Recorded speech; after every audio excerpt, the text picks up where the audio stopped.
ਪਦ ਪੰਕਜ ਬੰਦਨ ਪਦ ਪੰਕਜ ਬੰਦਨਾ ਸਿਮਰੋ ਅੰਗਦ ਦੋਖ ਨਿਕੰਦਨਾ ਅਮਰਦਾਸ ਗੁਰ ਹਿਰਦੈ ਤੇ ਆਵੋ ਹਿਰਦੈ ਤੇ ਆਵੋ। ਸ਼੍ਰੀ ਗੁਰੂ ਰਾਮਦਾਸ ਗੁਣ ਗਾਵੋ। ਸ਼੍ਰੀ ਅਰਜਨ ਵਿਘਨਨ ਕੇ ਨਾਸ਼ਕ ਵਿਘਨਨ ਕੇ ਨਾਸ਼ਕ। ਹਰ ਗੋਬਿੰਦ ਸ਼ੁਭ ਸੁਮਤ ਪ੍ਰਕਾਸ਼ਕ। ਸ਼੍ਰੀ ਹਰਿ ਰਾਇ ਨਮੋ ਕਰ ਜੋਰੀ ਨਮੋ ਕਰ ਜੋਰੀ। ਗੁਰੂ ਹਰਿ ਕ੍ਰਿਸ਼ਨ ਮਨਾਇ ਬਹੋਰੀ। ਤੇਗ ਬਹਾਦਰ ਪਰਮ ਕਿਰਪਾਲਾ ਜੀ ਪਰਮ ਕਿਰਪਾਲਾ। ਸ਼੍ਰੀ ਗੁਰੂ ਗੋਬਿੰਦ ਸਿੰਘ ਵਿਸ਼ਾਲਾ। ਤਰੋਂ ਤਰਾ ਧਰ ਪੁਨ ਪੁਨ ਸੀਸ ਜੀ ਪੁਨ ਪੁਨ ਸੀਸ। ਬੰਦਹੁ ਬਾਰ ਬਾਰ ਜਗਦੀਸ਼। ਜਿਸ ਮਹਿ ਅੰਮ੍ਰਿਤ ਗਿਆਨ ਹੈ ਮਾਨਸ ਭਗਤ ਬੈਰਾਗ। ਸ਼੍ਰੀ ਗੁਰੂ ਗ੍ਰੰਥ ਸਾਹਿਬ ਉਦਦ ਬੰਦੋ ਕਰ ਅਨੁਰਾਗ। ਏਕ ਓੰਕਾਰ ਸਤਿਗੁਰੂ ਤਿਹ ਪ੍ਰਸਾਦ ਸਚ ਹੋਏ। ਵਾਹਿਗੁਰੂ ਜੀ ਕੀ ਫਤਿਹ। ਵਿਘਨ ਵਿਨਾਸ਼ਨ ਸੋਏ। ਵਾਹਿਗੁਰੂ ਜੀ ਕੀ ਫਤਿਹ। ਵਿਘਨ ਵਿਨਾਸ਼ਨ ਸੋਏ। ਏਕ ਆਸਰਾ ਆਪ ਗੁਸਾਈ। ਗਹੋ ਬਾਂਡੂ ਬਤ ਸਭ ਜਾਈ। ਨਿਜ ਕਰਨਾ ਤਰਨੀ ਬਰਤਰੋ। ਕਰਨ ਤਾਰ ਬਨ ਪਾਰੈ ਕਰੋ। ਪਰਮ ਸਨਮਾਨਯੋਗ ਚਵਰ ਛਤਰ ਤਖਤ ਦੇ ਮਾਲਕ ਜ਼ਾਹਰਾ ਜ਼ਰੂਰ ਹਾਜ਼ਰਾ ਹਜ਼ੂਰ ਸਰਬ ਕਲਾ ਭਰਪੂਰ ਸਤਿਗੁਰੂ ਧੰਨ ਸ਼੍ਰੀ ਗੁਰੂ ਗ੍ਰੰਥ ਸਾਹਿਬ ਜੀ ਮਹਾਰਾਜ ਸਤਿਗੁਰੂ ਜੀ ਕੀ ਪਾਵਨ ਪਵਿੱਤਰ ਹਜ਼ੂਰੀ ਅੰਦਰ ਉਪਸਥਿਤ ਹੋਏ ਗੁਰੂ ਪਿਆਰੇ ਗੁਰੂ ਸਵਾਰੇ ਸਤਸੰਗੀ ਜਨੋ। ਆਓ ਸਤਿਗੁਰੂ ਜੀ ਕੀ ਅਪਾਰ ਰਹਿਮਤ ਦੇ ਨਾਲ ਆਪਾਂ ਸੰਧਿਆ ਵੇਲੇ ਦੇ ਪਾਵਨ ਪਵਿੱਤਰ ਦੀਵਾਨਾਂ ਦੀ ਪ੍ਰਾਰੰਭਤਾ ਕਰੀਏ। ਗੁਰੂ ਇਤਿਹਾਸ ਕੀ ਜੋ ਲੜੀਵਾਰ ਕਥਾ ਸਤਿਗੁਰੂ ਸ਼੍ਰੀ ਗੁਰੂ ਤੇਗ ਬਹਾਦਰ ਮਹਾਰਾਜ ਜੀ ਕੇ ਇਹਨਾਂ ਪਵਿੱਤਰ ਸਥਾਨਾਂ ਤੇ ਰੋਜ਼ਾਨਾ ਹੁੰਦੀ ਹੈ।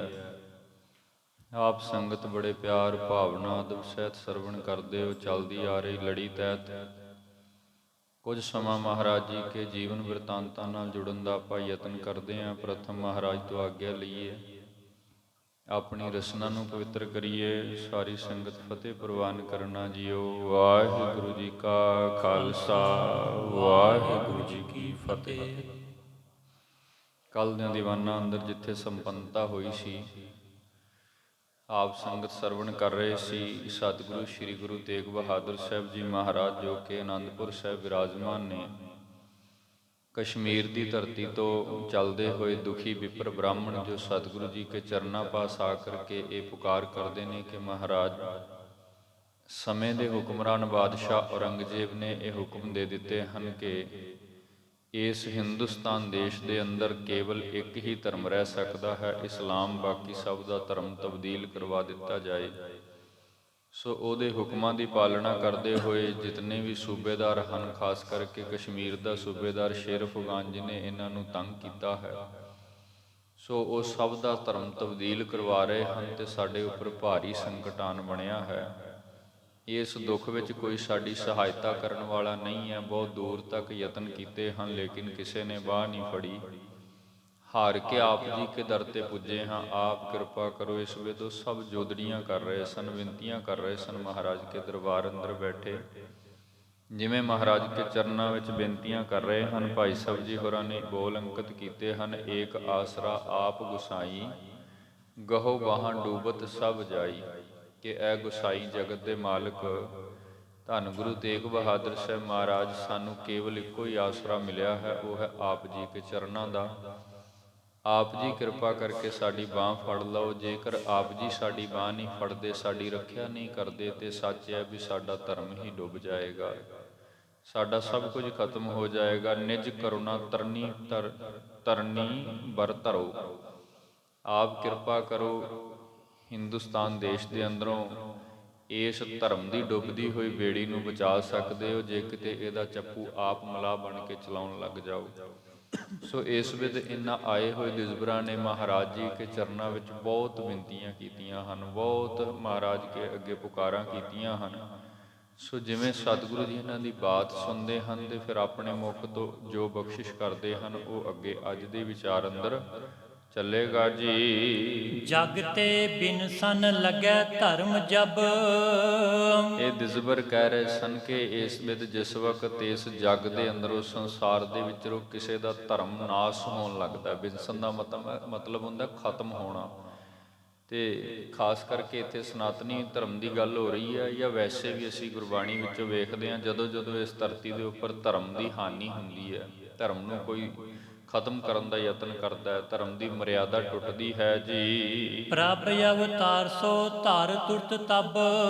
ਤੇ ਦਿਸਬਰ ਜਨ ਕਹਿ ਰਹੇ ਸਨ ਕਿ ਉਸ ਵਕਤ ਫਿਰ ਪ੍ਰਭੂ ਆਪ ਅਵਤਾਰ ਧਾਰ ਕੇ ਕਿਸੇ ਨਾ ਕਿਸੇ ਰੂਪ ਦੇ ਅੰਦਰ ਇਸ ਧਰਤੀ ਤੇ ਪ੍ਰਗਟ ਹੁੰਦੇ ਹਨ, ਤੇ ਉਸ ਖਤਮ ਹੋ ਰਹੇ ਧਰਮ ਨੂੰ ਬਚਾਉਂਦੇ ਹਨ। ਜਾਂ ਜਿਸ ਧਰਮ ਦੀ ਕੋਈ ਬਾਦਸ਼ਾਹ, ਕੋਈ ਹੁਕਮਰਾਨ, ਜ਼ਾਲਮ ਦੁਸ਼ਟ ਲੋਕ ਜਿਹੜੇ ਹਾਨੀ ਕਰ ਰਹੇ ਹਨ, ਉਸ ਨੂੰ ਖਤਮ ਕਰ ਰਹੇ ਹਨ, ਉਹਨਾਂ ਨੂੰ ਸੋਧਾ ਲਾ ਕਰਕੇ ਆਪ ਖਤਮ ਕਰਦੇ ਆਏ ਹਨ।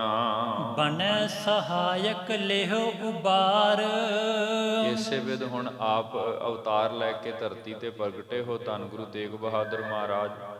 ਇਧਰ ਸਾਡਾ ਜਿਹੜਾ ਸਨਾਤਨੀ ਧਰਮ ਹੈ, ਹਿੰਦੂ ਧਰਮ ਹੈ, ਇਹਦੇ ਤੇ ਸੰਕਟ ਬਣ ਗਿਆ ਹੈ। ਹੁਣ ਇਹ ਧਰਮ ਖਤਮ ਹੋ ਰਿਹਾ ਹੈ, ਕਿਉਂਕਿ ਹੁਕਮਰਾਨ ਜ਼ਬਰਦਸਤੀ ਸਭ ਦਾ ਧਰਮ ਤਬਦੀਲ ਕਰਵਾ ਰਹੇ ਹਨ।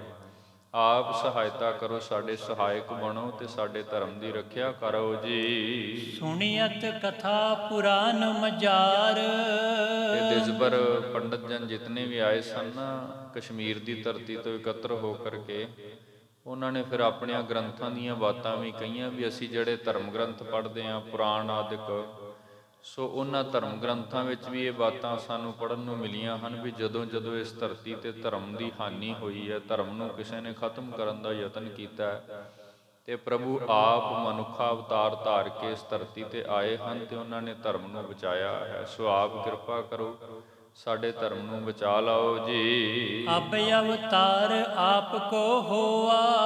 ਕਿਉਂਕਿ ਇਸ ਸਮੇਂ ਵਿੱਚ ਹੁਣ ਆਪ ਜੀ ਦਾ ਅਵਤਾਰ ਹੋਇਆ ਹੈ ਜੀ। ਮਹਾ ਪ੍ਰਤਾਪ ਜਗਤ ਮੈਂ ਜੋਆ। ਤੇ ਇਹ ਆਪ ਜੀ ਦਾ ਜਿਹੜਾ ਅਵਤਾਰ ਹੈ, ਇਹਦਾ ਇਸ ਸੰਸਾਰ ਵਿੱਚ ਹੁਣ ਦੇ ਮੌਜੂਦਾ ਸਮੇਂ ਵਿੱਚ, ਜਿਉਂ ਕਹਿ ਲਈਏ ਕਲਯੁਗ ਦੇ ਸਮੇਂ ਦੇ ਅੰਦਰ, ਸੰਸਾਰ ਦੇ ਵਿੱਚ ਬਹੁਤ ਵੱਡਾ ਪ੍ਰਤਾਪ ਹੈ। ਗੁਰੂ ਨਾਨਕ ਦੇ ਅਵਤਾਰ ਦਾ ਸਭ ਤੋਂ ਵੱਡਾ ਪ੍ਰਤਾਪ ਹੈ ਇਸ ਮੌਜੂਦਾ ਸਮੇਂ ਦੇ ਅੰਦਰ ਜੀ। ਸ੍ਰੀ ਨਾਨਕ ਤੇ ਆਦਿਕ ਭਏ। ਆਪ ਜੀ ਕੇ ਇਸ ਗੱਦੀ ਤੇ ਪਹਿਲੇ ਵੱਡੇ ਗੁਰੂ ਸਾਹਿਬਾਨ ਜਿਹੜੇ ਹਨ, ਭਾਵ ਗੁਰੂ ਤੇਗ ਬਹਾਦਰ ਮਹਾਰਾਜ ਜੀ ਤੋਂ ਪਹਿਲੇ 8 ਗੁਰੂ ਸਾਹਿਬਾਨ ਜਿਹੜੇ ਇਸ ਗੱਦੀਪੁਰ ਵਿਰਾਜਮਾਨ ਹੋਏ ਹਨ, ਉਹ ਸਭ ਤੋਂ ਪਹਿਲਾਂ ਗੁਰੂ ਨਾਨਕ ਸਾਹਿਬ ਮਹਾਰਾਜ ਜੀ ਤੋਂ ਇਹ ਬਖਸ਼ਿਸ਼ ਤੁਰੀ ਹੈ। ਸੋ ਗੁਰੂ ਨਾਨਕ ਸਾਹਿਬ ਆਦਿ ਮੁੱਢ ਤੋਂ ਸਰੀਰ ਰੂਪ, ਜੋਤ ਰੂਪ ਸਰੀਰ ਧਾਰਨ ਕਰਕੇ ਪ੍ਰਗਟ ਹੋਏ ਹਨ, ਤੇ ਅੱਗੇ ਫਿਰ ਇਹ ਬਖਸ਼ਿਸ਼ ਸੰਸਾਰ ਵਿੱਚ ਵਰਤ ਰਹੀ ਹੈ ਜੀ। ਚਿੱਤਰ ਪਵਿੱਤਰ ਚਲਤਰਨ ਕੀਏ। ਤੇ ਇਹ ਵੀ ਸਭ ਵੇਖਣ ਸੁਣਨ ਨੂੰ ਮਿਲਦਾ ਹੈ ਕਿ ਜਦੋਂ ਤੋਂ ਗੁਰੂ ਨਾਨਕ ਸਾਹਿਬ ਮਹਾਰਾਜ ਇਸ ਸੰਸਾਰ ਵਿੱਚ ਆਏ ਹਨ, ਮਹਾਰਾਜ ਜੀਆਂ ਨੇ ਇਸ ਧਰਤੀ ਤੇ ਪ੍ਰਗਟ ਹੋ ਕਰਕੇ ਅਨੇਕਾਂ ਐਸੇ ਕੌਤਕ ਕੀਤੇ ਹਨ, ਅਨੇਕਾਂ ਐਸੀਆਂ ਬਖਸ਼ਿਸ਼ਾਂ ਕੀਤੀਆਂ ਹਨ, ਦੁਸ਼ਟਾਂ ਨੂੰ ਸੋਧੇ ਲਾਏ ਹਨ, ਜਿਹੜੇ ਧਰਮ ਦੀ ਹਾਨੀ ਕਰਦੇ ਹਨ ਉਹਨਾਂ ਨੂੰ ਮੱਤ ਦੇ ਕੇ ਜਾਂ ਤੇ ਸਮਝਾਇਆ ਹੈ ਤੇ ਜਾਂ ਫਿਰ ਮੁਕਾਇਆ ਹੈ। ਸੋ ਅਨੇਕਾਂ ਹੀ ਐਸੀਆਂ ਘਟਨਾਵਾਂ ਹਨ ਮਹਾਰਾਜ ਆਪ ਜੀ ਕੇ ਇਸ ਇਤਿਹਾਸ ਅੰਦਰ ਵੱਡੇ ਗੁਰੂ ਸਾਹਿਬਾਨਾਂ ਦੇ ਜੀਵਨ ਵਿੱਚੋਂ ਜਦੋਂ ਜਦੋਂ ਵੀ ਕਿਸੇ ਨੇ ਕੋਈ ਧਰਮ ਨੂੰ ਖਤਮ ਕਰਨ ਦਾ ਯਤਨ ਕੀਤਾ, ਆਪ ਜੀਆਂ ਨੇ ਯਾਦ ਤੇ ਖੰਡਾ ਚੱਕ ਕੇ ਉਹਨੂੰ ਸੋਧਿਆ ਹੈ। ਜਿਵੇਂ ਗੁਰੂ ਹਰਗੋਬਿੰਦ ਸਾਹਿਬ ਜੀਆਂ ਨੇ ਬਖਸ਼ਿਸ਼ ਵਰਤਾਈ, ਜਾਂ ਫਿਰ ਗੁਰੂ ਨਾਨਕ ਸਾਹਿਬ ਨੇ ਸਹਿਜ ਵਿੱਚ ਬੈਠ ਕੇ ਉਹਨਾਂ ਨਾਲ ਵਾਰਤਾਲਾਪ ਕਰਕੇ, ਗੋਸ਼ਟ ਕਰਕੇ ਉਹਨਾਂ ਨੂੰ ਮਾਰਗ ਦਿਖਾਇਆ। ਸੋ ਇਸ ਵਿਧ ਆਪ ਜੀ ਕੇ ਇਸ ਅਵਤਾਰ ਦੀ ਇਸ ਕਲਯੁਗ ਦੇ ਸਮੇਂ ਵਿੱਚ ਬਹੁਤ ਮਹਾਨਤਾ ਹੈ ਜੀ। ਰਾਖੋ ਅਬ ਹਿੰਦੁਨ ਕੀ ਟੇਕ। ਹੁਣ ਤੁਹਾਡਾ ਆਸਰਾ ਸਹਾਰਾ ਲੈ ਕਰਕੇ ਅਸੀਂ ਦਿਜਬਰ ਸਾਰੇ ਦੂਰ ਦੇਸ਼ ਤੋਂ ਚੱਲ ਕੇ ਆਪ ਜੀ ਕੀ ਹਜ਼ੂਰੀ ਵਿੱਚ ਆਣ ਬੈਠੇ ਹਾਂ। ਸਾਡੀ ਬਾਂਹ ਪਕੜੋ, ਸਾਨੂੰ ਸਹਾਰਾ ਦਿਓ ਜੀ। ਨਾਹਿਤ ਜਗ ਮੈਂ ਰਹਿ ਨ ਏਕ। ਤੇ ਜੇਕਰ ਆਪ ਜੀ ਸਾਨੂੰ ਸਹਾਰਾ ਨਹੀਂ ਦਿੰਦੇ, ਸਾਡੇ ਡੁੱਬਦੇ ਹੋਏ ਧਰਮ ਨੂੰ ਨਹੀਂ ਬਚਾਉਂਦੇ, ਸਾਡੀ ਬਾਂਹ ਨਹੀਂ ਫੜਦੇ, ਫਿਰ ਇਹ ਨਿਸ਼ਚੈ ਹੈ ਮਹਾਰਾਜ ਹੁਣ ਜਿਹੜਾ ਸਾਡਾ ਧਰਮ ਹੈ, ਸਨਾਤਨੀ ਧਰਮ, ਹਿੰਦੂ ਮਤ ਜਿਹੜਾ ਹੈ, ਆਉਣ ਵਾਲੇ ਕੁਝ ਸਮੇਂ ਦੇ ਵਿੱਚ ਹੀ ਇਹ ਹਿੰਦੁਸਤਾਨ ਦੇ ਵਿੱਚੋਂ ਬਿਲਕੁਲ ਖਤਮ ਹੋ ਜਾਏਗਾ। ਕਿਉਂਕਿ ਜੋ ਕੁਝ ਸਮੇਂ ਦਾ ਬਾਦਸ਼ਾਹ ਕੁਚਾਲ ਚੱਲ ਰਿਹਾ ਹੈ, ਉਹ ਐਸਾ ਕੁਝ ਕਰੇਗਾ ਵੀ ਇਸ ਹਿੰਦੁਸਤਾਨ ਦੇਸ਼ ਵਿੱਚ ਕੋਈ ਹਿੰਦੂ ਹੋਵੇਗਾ ਹੀ ਨਹੀਂ। ਕਿਉਂਕਿ ਜਦੋਂ ਧਰਮ ਹੀ ਤਬਦੀਲ ਕਰਵਾ ਦਿੱਤਾ, ਪਾਬੰਦੀਆਂ ਲਾ ਦਿੱਤੀਆਂ ਵੀ ਕੋਈ ਧਰਮ ਪੁਸਤਕ ਨਹੀਂ ਪੜ੍ਹੇਗਾ, ਕੋਈ ਵਿਦਿਆਲਿਆ ਨਹੀਂ ਇਹਦੀ ਸਟੱਡੀ ਕਰਵਾਏਗਾ, ਕੋਈ ਗ੍ਰੰਥ ਨਹੀਂ ਪੜ੍ਹਿਆ ਜਾਏਗਾ। ਸੋ ਇਸ ਵਿੱਚ ਸਾਡਾ ਜਿਹੜਾ ਧਰਮ ਹੈ ਹੁਣ ਐਨ ਖਾਤਮੇ ਦੇ ਕਗਾਰ ਤੇ ਪਹੁੰਚ ਚੁੱਕਾ ਹੈ, ਜਲਦੀ ਖਤਮ ਹੋ ਜਾਏਗਾ ਜੀ। ਧਰਮ ਭ੍ਰਿਸ਼ਟ ਜਬ ਸਗਰੇ ਹੋਏ। ਜਿਸ ਵਿਧ ਇਸ ਹਿੰਦੁਸਤਾਨ ਦੇਸ਼ ਅੰਦਰ ਸਾਡੇ ਸਾਰੇ ਦਿਜਬਰਾਂ ਦਾ, ਹਿੰਦੂਆਂ ਦਾ ਧਰਮ ਭ੍ਰਿਸ਼ਟ ਹੋ ਗਿਆ। ਭ੍ਰਿਸ਼ਟ ਹੋਣ ਤੋਂ ਭਾਵ ਹੈ ਜਦੋਂ ਜ਼ਬਰਦਸਤੀ ਤੁਰਕ ਨੇ ਸਿਰ ਦੇ ਉੱਪਰ ਨੰਗੀ ਤਲਵਾਰ ਰੱਖ ਕੇ ਤੇ ਧਰਮ ਤਬਦੀਲ ਕਰਵਾ ਲਿਆ।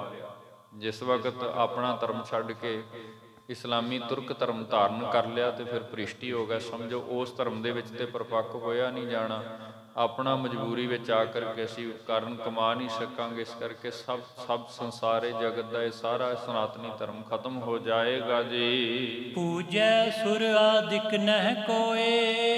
ਫਿਰ ਜਿਹੜੀ ਸਾਡੇ ਧਰਮ ਦੇ ਅਨੁਸਾਰ ਜਿਹੜੀ ਰਹੁ ਰੀਤ ਹੈ, ਦੇਵਤਿਆਂ ਦੀ ਜਿਹੜੀ ਪੂਜਾ ਹੈ, ਖਾਸ ਕਰਕੇ ਸਨਾਤਨੀ ਧਰਮ ਹਿੰਦੂ ਮੰਦਰਾਂ ਦੇ ਵਿੱਚ ਜਿਵੇਂ ਆਪਾਂ ਵੇਖਦੇ ਹਾਂ, ਉਹ ਆਪਣਿਆਂ ਦੇਵਤਿਆਂ ਨੂੰ ਮਿੱਥ ਕੇ ਤੇ ਉਹਨਾਂ ਦੀ ਪੂਜਾ ਕਰਦੇ ਹਨ। ਉਹ ਸਾਰੀ ਪੂਜਾ ਵੀ ਇਉਂ ਕਹਿ ਲਈਏ ਵੀ ਇਹ ਧਰਮ ਖਤਮ ਹੋਣ ਦੇ ਨਾਲ ਨਾਲ ਧਰਮ ਦੀ ਰਹੁ ਰੀਤ ਇਹ ਸਭ ਕੁਝ ਖਤਮ ਹੋ ਜਾਏਗਾ। ਹੋਮ ਜਗੈ ਸਗਰੇ ਬਿਨਸੇ ਹੈ। ਹੋਮ ਯੱਗ ਜਿਹੜੇ ਯੱਗੋਪਵੀਤ ਆਦਿਕ ਕਰਦੇ ਹਨ, ਯੱਗ ਕਰਨੇ, ਪੂਜਾ ਕਰਨੀ, ਦੇਵਤਿਆਂ ਦਾ ਧਿਆਨ ਕਰਨਾ ਆਦਿਕ, ਇਹ ਸਭ ਜਿਤਨੇ ਵੀ ਧਰਮ ਦੇ ਕਰਮ ਹਨ, ਇਹ ਧਰਮ ਤਬਦੀਲ ਹੋਣ ਦੇ ਨਾਲ ਨਾਲ ਇਹ ਸਾਰੇ ਆਪ ਪਵਿੱਤਰ ਹੋ ਜਾਣਗੇ। ਕਿਉਂਕਿ ਜੇ ਕੋਈ ਕਰੇਗਾ ਵੀ ਤੇ ਉਹ ਲੁਕ ਛੁਪ ਕੇ ਆਪਣੇ ਅਨੁਸਾਰ ਕਰੇਗਾ, ਉਹ ਠੀਕ ਨਹੀਂ ਹੋਣਾ। ਜਾਂ ਜਦੋਂ ਧਰਮ ਤਬਦੀਲ ਹੋ ਗਿਆ ਫਿਰ ਇਹ ਵੈਸੇ ਹੀ ਛੁੱਟ ਜਾਣਗੇ। ਸੋ ਇਸ ਵਿਧ ਸਾਡਾ ਤੇ ਸਭ ਕੁਝ ਹੀ ਖਤਮ ਹੋ ਰਿਹਾ ਹੈ ਜੀ। ਬਹੁਰ ਦੇਵ ਕਿਮ ਥਿਰਤਾ ਪੈ ਹੈ।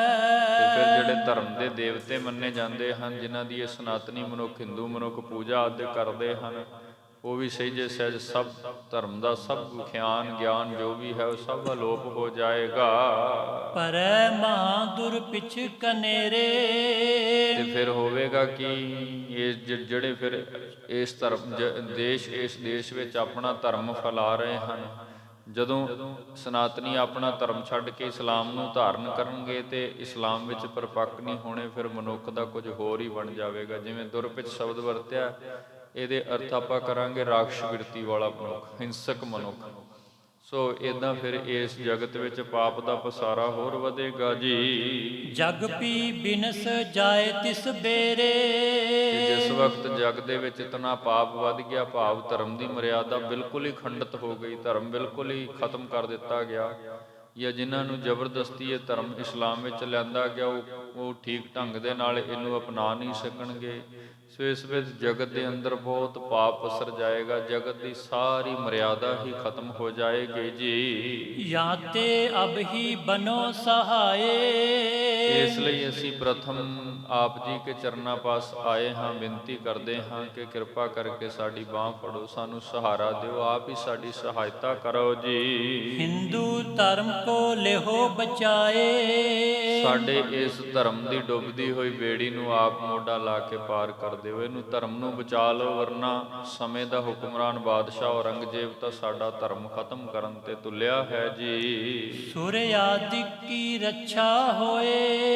ਜੇ ਆਪ ਜੀ ਸਾਡਾ ਧਰਮ ਬਚਾਉਂਦੇ ਹੋ ਤੇ ਜਿਹੜੀ ਧਰਮ ਦੀ ਰਹੁ ਰੀਤ ਹੈ ਜਾਂ ਧਰਮ ਦਾ ਕਰਮ ਹੈ, ਦੇਵਤਿਆਂ ਦੀ ਪੂਜਾ, ਮੰਦਰਾਂ ਦੇ ਅੰਦਰ ਆਦਿਕ ਜੋ ਵੀ ਉਹ ਧਰਮ ਦੀ ਰਹੁ ਰੀਤ ਹੈ, ਉਹ ਸਭ ਜਿਉਂਦਾ ਰਹੇਗੀ ਜੀ। ਰਹੇ ਜਗਤ ਮਰਜ਼ਾਦਾ ਜੋਏ।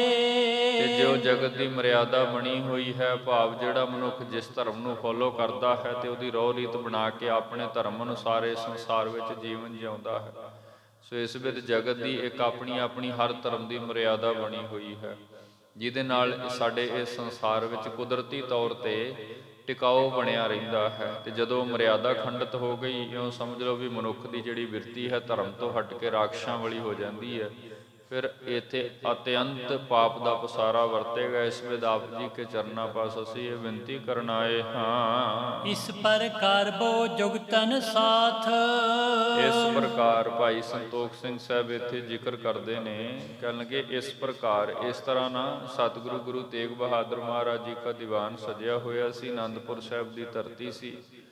ਬੇਅੰਤ ਹੋਰ ਸਿੱਖ ਸੰਗਤਾਂ ਵੀ ਮਹਾਰਾਜ ਜੀ ਕੀ ਹਜ਼ੂਰੀ ਅੰਦਰ ਵਿਰਾਜਮਾਨ ਸਨ। ਜਿਸ ਵਕਤ ਬ੍ਰਾਹਮਣਾਂ ਦਾ ਇਹ ਟੋਲਾ ਇਕੱਠਾ ਹੋ ਕੇ ਮਹਾਰਾਜ ਜੀ ਕੀ ਹਜ਼ੂਰੀ ਵਿੱਚ ਆਇਆ ਸੀ, ਪੰਡਿਤ ਕਿਰਪਾ ਦੱਤ ਜੀ ਇਹਨਾਂ ਦੀ ਅਗਵਾਈ ਕਰ ਰਹੇ ਸਨ। ਸੋ ਜਿਤਨੇ ਵੀ ਆਏ ਨਾ, ਸਭ ਨੇ ਸਤਿਗੁਰੂ ਗੁਰੂ ਤੇਗ ਬਹਾਦਰ ਮਹਾਰਾਜ ਜੀ ਕੇ ਚਰਨਾਂ ਪਾਸ ਅਰਦਾਸਾਂ ਕੀਤੀਆਂ, ਵਿਨਤੀਆਂ ਕੀਤੀਆਂ। ਵਾਰ-ਵਾਰ ਸਾਰਿਆਂ ਨੇ ਉੱਠ ਕੇ ਮਹਾਰਾਜ ਕੇ ਚਰਨਾਂ ਪਾਸ ਆਪਣੀ ਜੋ ਵੇਦਨਾ ਹੈ ਉਹ ਪ੍ਰਗਟ ਕੀਤੀ ਹੈ। ਵਿਪਰਨ ਕੀਨ ਸੁਨਾਵਨ ਗਾਥ। ਵਿਪਰ ਜਨਾਂ ਨੇ, ਦਿਜਬਰਾਂ ਨੇ ਆਪਣੀ ਆਪਣੀ ਵਿਥਿਆ, ਆਪਣੀ ਗਾਥਾ ਮਹਾਰਾਜ ਜੀ ਕੇ ਚਰਨਾਂ ਅੰਦਰ ਅਰਦਾਸਾਂ ਬਿਨਤੀਆਂ ਦੇ ਰੂਪ ਅੰਦਰ ਸੁਣਾਈ ਹੈ ਜੀ। ਅਦਕ ਦੁਖਾਤਰ ਸਰਨੀ ਪਰੈ। ਅਦਕ ਦੁਖਾਤਰ ਭਾਵ ਬਹੁਤ ਦੁਖੀ ਹੋ ਕਰਕੇ ਇੱਥੋਂ ਤੱਕ ਪਹੁੰਚੇ ਹਨ, ਕਿ ਬਹੁਤ ਤੰਗ ਹੋ ਕਰਕੇ ਸਮੇਂ ਦੇ ਹੁਕਮਰਾਨਾਂ ਦੇ ਸਤਾਏ ਹੋਏ, ਦੁਖੀ ਹੋ ਕਰਕੇ ਕਸ਼ਮੀਰ ਤੋਂ ਚੱਲ ਕੇ ਆਨੰਦਪੁਰ ਸਾਹਿਬ ਆਣ ਪੁੱਜੇ ਹਾਂ ਜੀ। ਬਾਰ ਬਾਰ ਬੋ ਉਸਤਤ ਕਰੈ। ਤੇ ਭਾਈ ਸੰਤੋਖ ਸਿੰਘ ਸਾਹਿਬ ਇਸ ਪ੍ਰਸੰਗ ਦੀ ਇੱਥੇ ਸਮਾਪਤੀ ਕਰਦੇ, ਵਿਸ਼ਰਾਮ ਦਿੰਦੇ ਹੋਏ ਕਹਿੰਦੇ ਨੇ ਕਿ ਉਹ ਜਿਹੜੇ ਦਿਜਬਰ ਆਏ ਸਨ ਨਾ, ਵਾਰੀ ਵਾਰੀ ਸਾਰੇ ਖੜੇ ਹੋ ਕਰਕੇ ਮਹਾਰਾਜ ਜੀ ਕੇ ਚਰਨਾਂ ਪਾਸ ਬਿਨਤੀਆਂ ਕਰਦੇ ਹਨ, ਮਹਾਰਾਜ ਜੀ ਕੀ ਉਸਤਤ ਕਰਦੇ ਹਨ ਤੇ ਆਪਣੀ ਵੇਦਨਾ, ਆਪਣਾ ਦੁੱਖ ਮਹਾਰਾਜ ਜੀ ਕੇ ਚਰਨਾਂ ਅੰਦਰ ਰੱਖ ਰਹੇ ਸਨ ਜੀ। ਦੋਹਰਾ ਸੁਨਤ ਦੁਜੰਤੇ ਸਤਿਗੁਰੂ ਚਿਤਵਤ ਭਏ ਉਪਾਏ। ਸ੍ਰੀ ਨਾਨਕ ਕੋ ਬਰ ਮਹਾਰਾਜ ਤੁਰਕ ਵੱਡ ਪਾਏ। ਤੇ ਇਸ ਵਿੱਚ ਅੱਗੇ ਭਾਈ ਸੰਤੋਖ ਸਿੰਘ ਸਾਹਿਬ ਜੀ ਨੇ ਜ਼ਿਕਰ ਕੀਤਾ ਹੈ ਕਿ ਜਿਤਨੇ ਦਿਜਬਰ ਕਸ਼ਮੀਰ ਤੋਂ ਆਏ ਹਨ, ਆ ਕਰਕੇ ਮਹਾਰਾਜ ਗੁਰੂ ਤੇਗ ਬਹਾਦਰ ਜੀ ਕੇ ਚਰਨਾਂ ਅੰਦਰ ਇਹਨਾਂ ਸਭ ਨੇ ਅਰਦਾਸ ਬੇਨਤੀਆਂ ਕੀਤੀਆਂ ਹਨ, ਆਪਣੀ ਵੇਦਨਾ ਸਤਿਗੁਰੂ ਜੀ ਕੇ ਚਰਨਾਂ ਅੰਦਰ ਪ੍ਰਗਟ ਕੀਤੀ ਹੈ।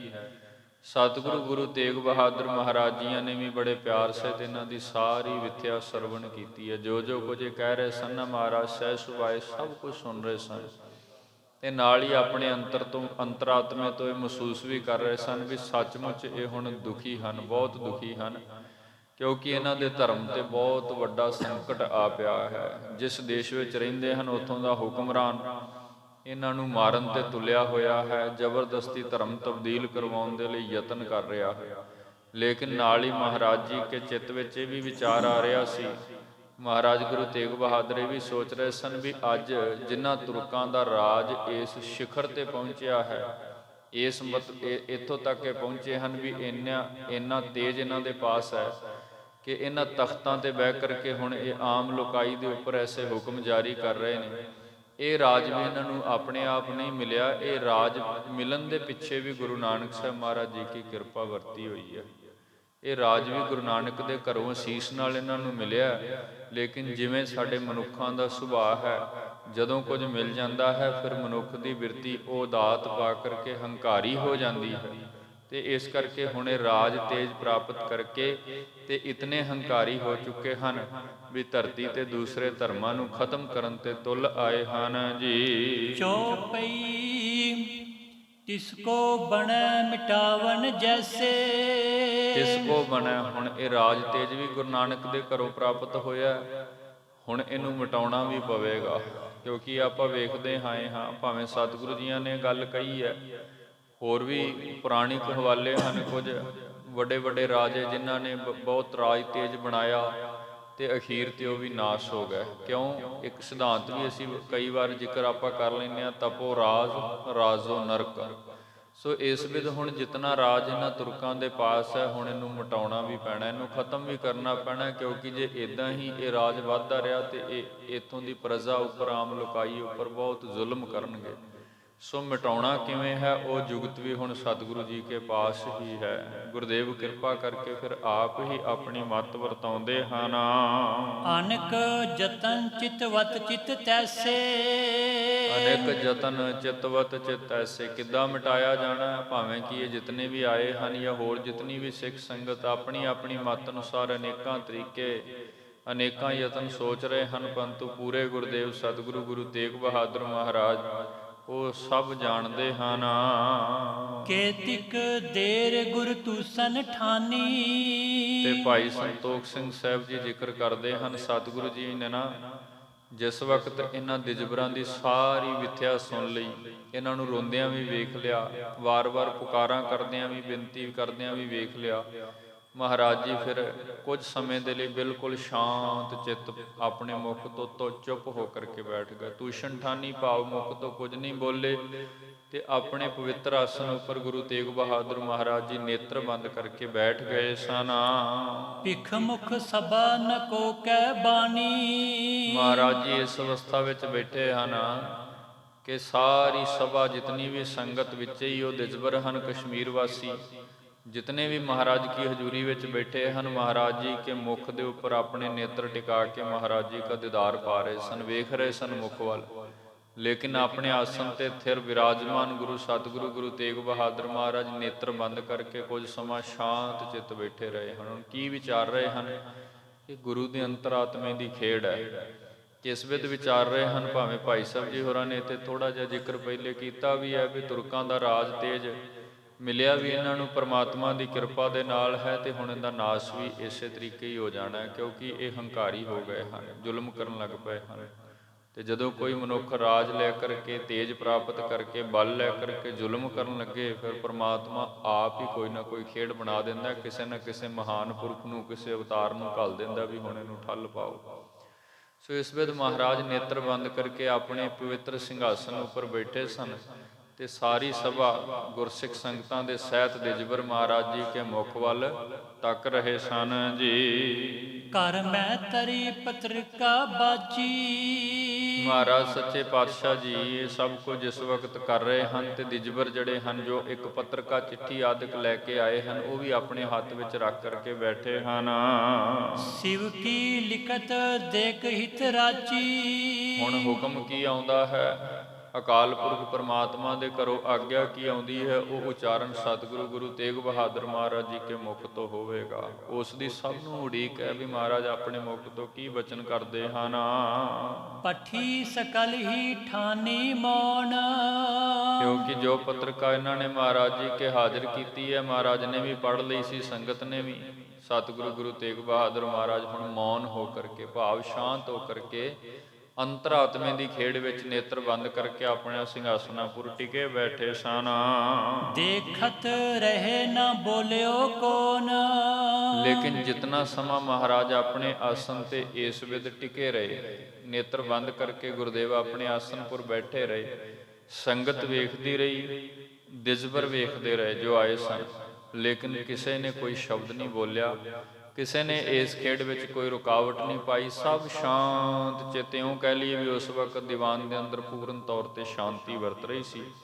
ਜੋ ਕੌਤਕ ਵਰਤ ਰਿਹਾ ਉਹ ਸਭ ਦੇਖ ਤਾਂ ਰਹੇ ਨੇ, ਲੇਕਿਨ ਆਪਣੇ ਮੁਖ ਤੋਂ ਕੋਈ ਬੋਲ ਨਹੀਂ ਸੀ ਰਿਹਾ, ਸਭ ਕੋਈ ਦੇਖ ਹੀ ਰਿਹਾ ਸੀ ਜੀ। ਚਤੁਰ ਕਟੀ ਲਗ ਤੂਸਨ ਰਹੇ। ਚਤੁਰ ਘਟੀ, ਹੁਣ ਇਹ ਸਮਾਂ ਥੋੜਾ ਜਿਹਾ ਲੰਬੇਰਾ ਨਿਕਲੇਗਾ।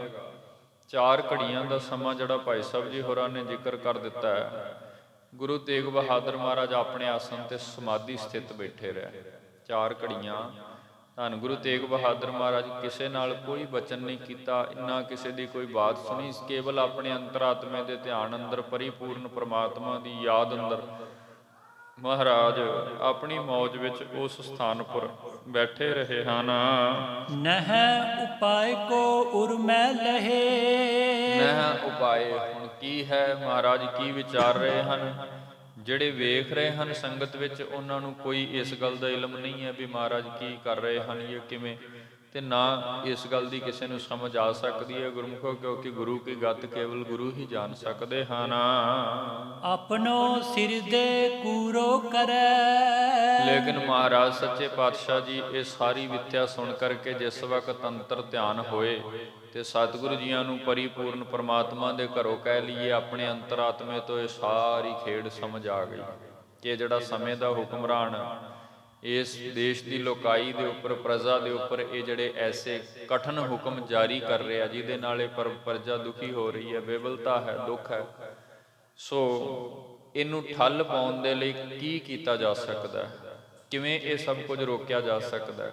ਸੰਗਤ ਨੂੰ ਭਾਵੇਂ ਇਸ ਗੱਲ ਦਾ ਕੋਈ ਇਲਮ ਨਹੀਂ ਹੈ, ਲੇਕਿਨ ਸਤਿਗੁਰੂ ਗੁਰੂ ਤੇਗ ਬਹਾਦਰ ਮਹਾਰਾਜ ਜੀ ਕੇ ਜਿਹਨ ਦੇ ਅੰਦਰ ਇਹ ਖਿਆਲ ਉਤਪੰਨ ਹੋ ਗਿਆ, ਆਪਣੋ ਸਿਰ ਦੇ ਕੂਰੋ ਕਰੈ, ਕਿ ਇਹ ਤੇ ਕੋਈ ਵੱਡਾ ਪੁਰਖ, ਕੋਈ ਮਹਾਂਪੁਰਖ, ਕੋਈ ਵਲੀ ਵੱਡਾ ਜੋ ਇਉਂ ਕਹਿ ਲਈਏ ਕੋਈ ਵੱਡਾ ਪੁਰਖ ਵਲੀ ਆਤਮਾ ਕੋਈ ਇਹਨੂੰ ਆਪਣਾ ਸਿਰ ਦੇ ਕੇ ਠੱਲ ਪਾ ਸਕਦੀ ਹੈ, ਉੱਦਾਂ ਇਹ ਸਭ ਕੁਝ ਰੁਕਣਾ ਕਠਨ ਹੈ ਜੀ। ਬਖਸ਼ਿਓ ਰਾਜ ਸਰਬ ਇਮਹਰੈ। ਕਿਉਂਕਿ ਜਿਹੜਾ ਰਾਜ ਇਹਨਾਂ ਨੂੰ ਦਿੱਤਾ ਗਿਆ, ਪ੍ਰਮਾਤਮਾ ਨੇ ਜਿਹੜਾ ਬਖਸ਼ਿਆ ਹੋਇਆ ਹੈ ਇਹਨਾਂ ਨੂੰ, ਉਹ ਇਹਨਾਂ ਤੋਂ ਹੁਣ ਵਾਪਸ ਵੀ ਲਿਆ ਜਾਣਾ ਹੈ, ਕਿਉਂਕਿ ਰਾਜ ਪਾ ਕਰਕੇ ਇਹ ਸਭ ਜ਼ਾਲਮ ਹੋ ਚੁੱਕੇ ਹਨ।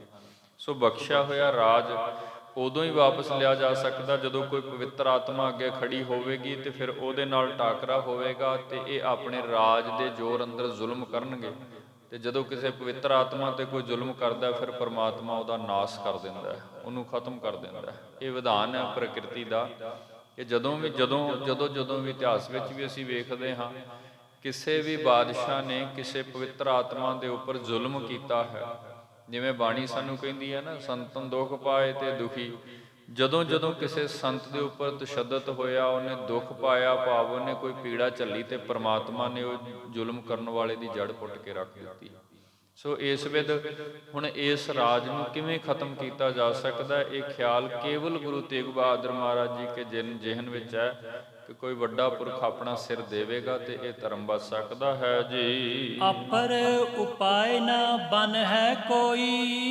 ਇਸ ਤੋਂ ਅਲੱਗਾ ਹੁਣ ਕੋਈ ਹੋਰ ਉਪਾਅ ਨਹੀਂ ਹੈਗਾ, ਕੋਈ ਹੋਰ ਤਰੀਕਾ ਨਹੀਂ ਹੈਗਾ ਵੀ ਜਿਹਦੇ ਨਾਲ ਆਪਾਂ ਕਹੀਏ ਵੀ ਇਹਨਾਂ ਦੇ ਡੁੱਬਦੇ ਹੋਏ ਧਰਮ ਦੀ ਬੇੜੀ ਨੂੰ ਬਚਾਇਆ ਜਾ ਸਕੇ, ਇਹ ਜਿਹੜਾ ਤਿਲਕ ਜੰਜੂ ਹੈ ਇਹ ਸਲਾਮਤ ਰਹਿ ਸਕੇ, ਇਹ ਸ਼ਾਂਤੀ ਨਾਲ ਅਮਨ ਨਾਲ ਆਪਣਾ ਜੀਵਨ ਬਤੀਤ ਕਰ ਸਕਣ ਜੀ। ਭਲੀ ਪ੍ਰਕਾਰ ਵਿਚਾਰਿਓ ਸੋਈ। ਜਿਤਨਾ ਸਮਾਂ ਗੁਰੂ ਤੇਗ ਬਹਾਦਰ ਮਹਾਰਾਜ ਆਪਣੇ ਆਸਨ ਤੇ ਸਥਿਰ ਤੂਸ਼ਨ ਭਾਵ ਸ਼ਾਂਤ ਚਿੱਤ ਬੈਠੇ ਰਹੇ ਸਨ, ਉਹਨੇ ਸਮੇਂ ਦੇ ਵਿੱਚ ਮਹਾਰਾਜ ਜੀਆਂ ਨੇ ਇਹ ਸਭ ਕੁਝ ਆਪਣੇ ਜਿਹਨ ਵਿੱਚ ਵਿਚਾਰ ਲਿਆ ਹੈ ਜੀ। ਕਰ ਨਿਸ਼ਚੈ ਉਰ ਮੈਂ ਜਬ ਲਹਿਓ। ਜਿਸ ਵਕਤ ਮਹਾਰਾਜ ਨੇ ਆਪਣੇ ਅੰਤਰਾਤਮੇ ਤੋਂ ਨਿਸ਼ਚੈ ਕਰ ਲਿਆ ਵੀ ਹੁਣ ਕੇਵਲ ਇਹੀ ਇੱਕ ਉਪਾਅ ਹੈ, ਫਿਰ ਮਹਾਰਾਜ ਅੱਗੇ ਬਖਸ਼ਿਸ਼ ਕਰਦੇ ਹਨ। ਦਿਜ ਗਨ ਸੰਗ ਗੁਰੂ ਤਬ ਕਹਿਓ। ਫਿਰ ਗੁਰੂ ਤੇਗ ਬਹਾਦਰ ਮਹਾਰਾਜ ਜੀਆਂ ਨੇ ਆਏ ਹੋਏ ਉਹਨਾਂ ਦਿਜਬਰਾਂ ਦੇ ਨਾਲ ਬਚਨ ਕਰਨੇ ਪ੍ਰਾਰੰਭ ਕੀਤੇ, ਜਿਹੜੇ ਮਹਾਰਾਜ ਕੀ ਹਜ਼ੂਰੀ ਵਿੱਚ ਬੈਠੇ ਮਹਾਰਾਜ ਕੇ ਮੁਖ ਨੂੰ ਤੱਕ ਰਹੇ ਸਨ ਵੀ ਹੁਣ ਗੁਰਦੇਵ ਕੀ ਬੋਲਦੇ ਹਨ, ਅੱਗੋਂ ਕੀ ਜਵਾਬ ਮਿਲਦਾ, ਤੇ ਉਹਨਾਂ ਦੇ ਅੰਦਰ ਇਹ ਸ਼ੰਕਾ ਵੀ ਸੀ ਵੀ ਇਸ ਦਰ ਤੇ ਆਏ ਤੇ ਹਾਂ, ਲੇਕਿਨ ਜੇ ਕਿਧਰੇ ਗੁਰੂ ਤੇਗ ਬਹਾਦਰ ਮਹਾਰਾਜ ਜੀ ਨੇ ਵੀ ਮਨਾ ਕਰ ਦਿੱਤਾ ਤੇ ਫਿਰ ਸਾਨੂੰ ਬਚਾਉਣ ਵਾਲਾ ਕੋਈ ਨਹੀਂ ਹੈ ਸੰਸਾਰ 'ਚ। ਸੋ ਉਹ ਵਾਰ-ਵਾਰ ਮਹਾਰਾਜ ਜੀ ਦਾ ਮੁਖ ਤੱਕ ਰਹੇ ਸਨ ਤੇ ਇਸ ਗੱਲ ਦੀ ਉਡੀਕ ਵਿੱਚ ਸਨ ਵੀ ਮਹਾਰਾਜ ਸਾਨੂੰ ਕੀ ਜਵਾਬ ਦਿੰਦੇ ਹਨ। ਸੋ ਜਿਸ ਵਕਤ ਹੁਣ ਗੁਰਦੇਵ ਬੋਲਣ ਲੱਗੇ, ਹੁਣ ਮਹਾਰਾਜ ਦਿਜਬਰਾਂ ਦੇ ਵੱਲ ਮੁਖ ਕਰਕੇ ਤੇ ਉਹਨਾਂ ਦੇ ਸਵਾਲ ਦਾ ਜਵਾਬ, ਉਹਨਾਂ ਦੀ ਜਿਹੜੀ ਪੀੜਾ ਹੈ ਉਹਦਾ ਹੱਲ ਦੱਸਣ ਲੱਗੇ ਹਨ ਜੀ। ਵਿਪਰ ਬਿੰਦ ਤੁਮ ਇਕੱਠੇ ਹੋਵੋ। ਤੇ ਮਹਾਰਾਜ ਜੀਆਂ ਨੇ ਫਿਰ ਬੜੇ ਸਹਿਜ ਵਿੱਚ ਆ ਕੇ, ਸੁਭਾਵਿਕ ਜਿਵੇਂ ਕੋਈ ਮਨੁੱਖ ਪਿਆਰ ਨਾਲ ਕੋਈ ਵਿਥਿਆ ਦੱਸਦਾ ਹੈ, ਇੱਦਾਂ ਮਹਾਰਾਜ ਨੇ ਫਿਰ ਉਹਨਾਂ ਨੂੰ ਬਚਨ ਕਹੇ ਕਿ ਐ ਭਾਈ ਦਿਜਬਰੋ, ਐ ਬ੍ਰਾਹਮਣ ਜਨੋ, ਇੱਦਾਂ ਕਰੋ, ਜਿੰਨੇ ਤੁਸੀਂ ਇੱਥੇ ਆਏ ਹੋ ਇੰਨੇ ਨਹੀਂ, ਸਾਰੇ ਦੇਸ਼ ਦੇ ਜਿਤਨੇ ਵੀ ਹੋ ਸਾਰੇ ਇਕੱਠੇ ਹੋ ਜਾਓ, ਜਿੱਥੇ ਜਿੱਥੇ ਵੀ ਕੋਈ ਦਿਸਬਰ ਵਸ ਰਿਹਾ ਨਾ, ਖਾਸ ਕਰਕੇ ਹਿੰਦੁਸਤਾਨ ਦੇਸ਼ ਦੇ ਉੱਪਰ ਇਹ ਹੁਕਮ ਸੀ।